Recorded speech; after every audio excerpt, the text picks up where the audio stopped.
بسم اللہ الرحمن الرحیم۔ السلام علیکم، میرا نام ہے ذیشان عثمانی۔ آج ہم بڑی انٹرسٹنگ ٹاپک کے اوپر بات کریں گے، اور یہ ٹاپک ہے بچے اور دعا۔ میرا ایک دوست ہے عبداللہ، وہ کہتا ہے اگر دعا مانگنی نہ آتی ہو تو بندہ گھر میں یا محلے میں موجود بچوں کو دیکھ لے، اس کو دعا مانگنی آ جائے گی۔ پہلی بات تو یہ کہ بچوں کی جو لینگویج ہوتی ہے وہ یونیورسل ہوتی ہے۔ رونا، ہنسنا اور ایکسپریشنز کا اظہار یہ پوری دنیا میں کسی لینگویج کے تابع نہیں ہے۔ کوئی شخص منہ بسور کے بیٹھا ہوا ہو تو آپ کو پتہ لگ جائے گا کہ اس کا موڈ خراب ہے، بھلے وہ اردو بولتا ہو، عربی بولتا ہو، انگریزی بولتا ہو یا اسپینش بولتا ہو، اس کو بولنے کی ضرورت نہیں پڑے گی، آپ کو پتہ چل جائے گا اس کا موڈ خراب ہے، یہ بندہ دکھ میں ہے، یہ بندہ ہنس رہا ہے، یہ بندہ مسکرا رہا ہے، یہ بندہ رو رہا ہے، آپ کو اپنے آپ پتہ لگ جائے گا۔ تو وہ کہتا ہے کہ بچوں کو آبزرو کیا کریں، آپ کو دعا مانگنا آ جائے گی۔ مثال کے طور پہ ایک بچہ ہے اور بچے کو کوئی اور بچہ مار رہا ہے، کوئی بڑا شخص مار رہا ہے۔ اب جو مار رہا ہے، بجائے اس کے وہ اس سے دور بھاگے، بجائے اس کے وہ اس کو کچھ کہے، بجائے اس کے کہ وہ اس سے ڈیفینس کرے، وہ کیا کرتا ہے، وہ سامنے منہ بیٹھے ہوئے اپنے بھائی کو، ماں یا باپ کو دیکھ رہا ہوتا ہے۔ سامنے والا بندہ پٹ رہا ہے، اس کو دیکھنا چاہیے کہ اس کی طرف دیکھے تاکہ تھپڑ جانا لگے، سر پہ لگ جائے، کہیں اور لگ جائے۔ وہ اس سے بالکل بے نیاز ہے، اور وہ صرف دیکھ رہا ہے ماں باپ کی طرف، کیونکہ اس کو پتہ ہے کہ وہ ان کو بچا سکتے ہیں اور وہ انٹروین کریں گے۔ ان کا بچہ پٹ رہا ہے تو ان کو زیادہ درد ہوگا، اس سے بھی زیادہ درد ہوگا جو اس کو ہو رہا ہے، وہ ماں باپ کو ہوگا، وہ آ کے بچائیں گے۔ بالکل اسی طریقے سے بندہ کر لے، جب دنیا اس کو پٹ رہی ہو، جو اس سے ظلم و ستم ہو رہا ہو، کچھ ہو رہا ہو، تو اس کو دیکھنا اللہ سبحانہ و تعالیٰ کی طرف ہے اور کہیں نہیں دیکھنا۔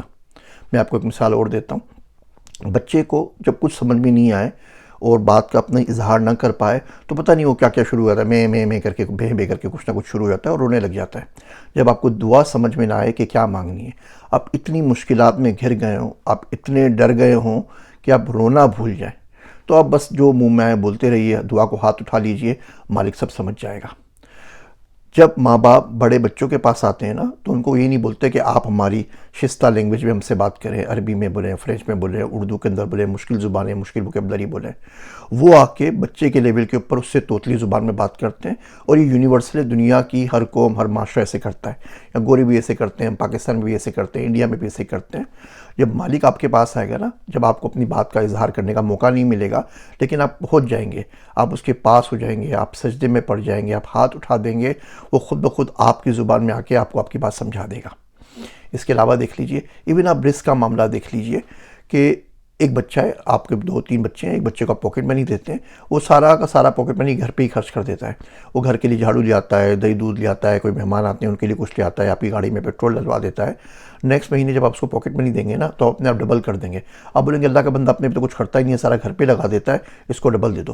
اچھا، ایک بچہ ہے جس کو آپ صبح پاکٹ منی دیتے ہیں اور 2 گھنٹے میں شام سے پہلے اس کے پاس پاکٹ منی ختم ہو جاتی ہے، وہ کوئی گیم خرید لیتا ہے، وہ کوئی ویڈیو گیم کھیل لیتا ہے، وہ کوئی CD خرید لیتا ہے، وہ فضول چیزوں کے اندر اس کو وقف کر دیتا ہے۔ اگلے مہینے آپ اس کو بولیں گے کہ بیٹا خود کما کے لے کر آیا کرو، میری کمائی حرام کی نہیں ہے، کن فضول چیزوں میں خرچ کر رہے ہو۔ یہی معاملہ انسانوں کے ساتھ ہے۔ جب آپ اللہ کی مخلوق پہ خرچ کرتے ہیں نا، یہ ساری کی ساری مخلوق اللہ کا کنبہ ہے، تو رزق اپنے آپ بڑھ جاتا ہے۔ قدرت بھی بولتی ہے بیچارہ اپنے پہ تو کچھ لگاتا ہی نہیں ہے، جو دیتا ہوں سب کو دے دیتا ہے، اس کے پیسے بڑھا دو۔ اور جب آپ فضول خرچیوں پہ سوائے اپنے کہیں خرچ نہیں کرتے، میں لگ جاتے ہیں، تو قدرت بولتی ہے کہ جو دے رہے ہیں نا اس کو بھی یہ دے بھی دینا چاہیے یا اس کو روک لینا چاہیے۔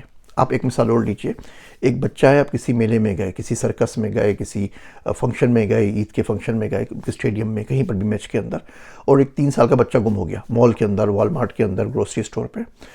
وہ بچے کو آپ دور سے دیکھ لیں گے، جتنی بھی دور تک آپ دیکھ سکتے ہیں، آپ اس کو 200 میٹر دور سے دیکھیں گے، آپ کو پتہ لگ جائے گا بچہ جو ہے وہ لاسٹ ہے، بچہ گم ہو گیا، اس کو بتانا نہیں پڑے گا، وہ اتنا پریشان ہوگا، آگے پیچھے دیکھ رہا ہوگا، اور آپ کا جو بھی کام ہوگا آپ اس کو چھوڑ کے اس بچے کے پاس پہنچ جائیں گے، بولیں گے بیٹا پریشان نہ ہو، اب مائک میں اناؤنسمنٹ کریں گے، کچھ کریں گے، پیجر کریں گے، پولیس کو کال کریں گے، اور آپ کی پوری کوشش ہوگی کہ کسی طریقے سے بچہ اپنے ماں باپ تک پہنچ جائے، اور آپ سارے کام بھول کے اس بچے کی مدد کرنے کے لیے لگ جائیں گے، اور جب بچہ اپنے ماں باپ تک پہنچ جائے گا تو آپ کو بہت سکون اور اطمینان ملے گا۔ ہم لوگوں نے منافقت کی ایسی تہ چڑھا لی اپنے چہروں کے اوپر کہ پتہ نہیں لگتا کہ بندہ لاسٹ ہے۔ اگر آپ اللہ سے گم ہو گئے، آپ اللہ کے پاس نہیں ہیں، یا آپ اللہ تک نہیں پہنچ پا رہے، اللہ آپ سے دور ہو گیا ہے، آپ سے اللہ گم ہو گیا، اللہ سے آپ نہیں گم ہو سکتے، آپ سے اللہ گم ہو گیا ہے، تو آپ کی شکل پہ نظر آنا چاہیے نا. آپ کہیں پر بھی ٹہل رہے ہو، آپ کو بولنے کی ضرورت نہیں ہے. کوئی بھی بندہ صاحب دل، صاحب علم، صاحب عقل آپ کو دیکھے، صاحب الرائے، اور بولے کہ یار یہ بندہ اللہ میاں سے دور بھٹک گیا ہے، اس کو اس کے رب تک پہنچا دو، وہ سارے کام چھوڑ کے آپ کو اس بات کے اوپر معمور ہو جائے گا کہ آپ کا تعلق آپ سے رب سے جوڑ دے. لیکن ہمارے چہروں پہ وہ گم ہونا نظر نہیں آتا. We are lost. ہم سب کے سب تھکے ہوئے ہیں، ہم سب کے سب گم ہو چکے ہیں، اور ہمارے چہروں پہ نظر نہیں آتا. وہ شاعر کہتا ہے کہ تو اکیلا ہے بند ہے کمرہ، تو اکیلا ہے بند ہے کمرہ، اب تو چہرہ اتار کر رکھ دے. تو کوشش کریں بچوں کو آبزرو کیا کریں، کس طرح مانگتے ہیں، کس طرح روٹھتے ہیں، کس طرح مناتے ہیں. آپ کچھ بھی ان کو نہیں پتا، وہ رو رہے ہوتے ہیں نا، تو اب خود ماں جا کے اس کے پاس پوچھتے کہ بیٹا کیا ہوا ہے، بیٹا بھوک لگی ہے، بیٹا درد ہوا ہے، بیٹا کچھ اور چبھن ہو گئی ہے، کسی نے تنگ کیا ہے، کسی نے مارا ہے، میرے لال، میرے دودارے، میرے پپو، میرے منع، اتنے سارے نام لے کے. جب آپ کا تعلق اللہ سے استوار ہو جائے گا اور دنیا آ کے آپ کو مارے گی، تو خود بخود کوئی آ کے آپ سے پوچھ لے گا کہ کیا ہوا ہے. آپ کو زیادہ بتانے کے لیے زحمت نہیں کرنی پڑے گی. اگر آپ کے آس پاس بچے موجود ہیں تو ان کو آبزرو کرنا شروع کریں. آپ کے گھر میں موجود ہیں تو بہت بڑی نعمت ہے. اللہ سے کرنے کا آپ سے آسان ترین ذریعہ جو ہے نا، میرا دوست کہتا ہے کہ وہ بچے ہیں. اگر یہ باتیں زندگی میں کسی بدلاؤ کا سبب بنے تو مجھے ضرور بتائیے گا. آپ کو ایسی الٹی سیدھی ویڈیوز پسند آتی ہوں جس کا سر پیٹ زیادہ کچھ نہیں ہوتا تو بھی مجھے کمنٹ میں بتا دیے گا. میں اسے کنٹینیو کروں گا، ورنہ اس کو روک دیں گے. میرے واسطے دعا کیجیے گا. میں ہوں آپ سب کا ذیشان عثمانی.